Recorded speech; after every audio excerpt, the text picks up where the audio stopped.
There's a book called Ordinary Men that's a lot like that. I don't think I've mentioned that to you before, but Ordinary Men is a book about, it's the best book of its type. Maybe it's the only book of its type. It's possible, but it's plotted much like Breaking Bad in some sense. It's a story about these German policemen in the early stages of World War II. And they were guys who were old enough to be raised in Germany really before the Hitlerian propaganda came out in full force. You know, if you were a teenager, say in the 1930s, you were going to be pulled right into the propaganda machine, and maybe you were part of the Hitler Youth, and like you were raised in that, you know. But if you were older, then you were raised before that, and you're not as amenable to propaganda once you're older than about, well, I would say about 22 or something like that. It's pretty young, actually. If you're going to make a soldier, you have to get a soldier young, because once people are in their early 20s, say, they already have their personality developed.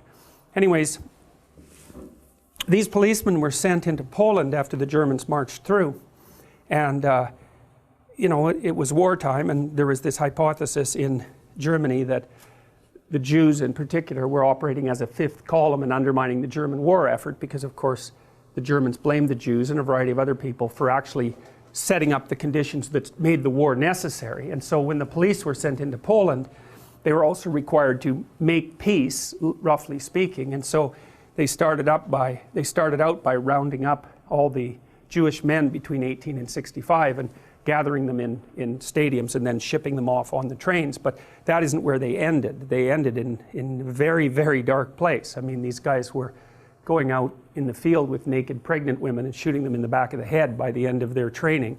And what's really interesting about that is that their commander told them that they could go home at any time.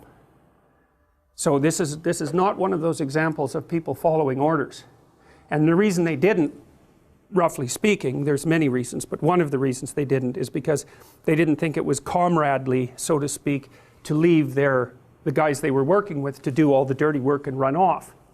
You know, and that's really an interesting fact, you know, because in different circumstances, you wouldn't think about that as reprehensible, right? You'd think, well, that's part of teamwork and under rough circumstances, and that's at least in part how they viewed it. And they were also made physically ill multiple times, physically and psychologically ill by the things that they had to do, but they kept doing them anyways.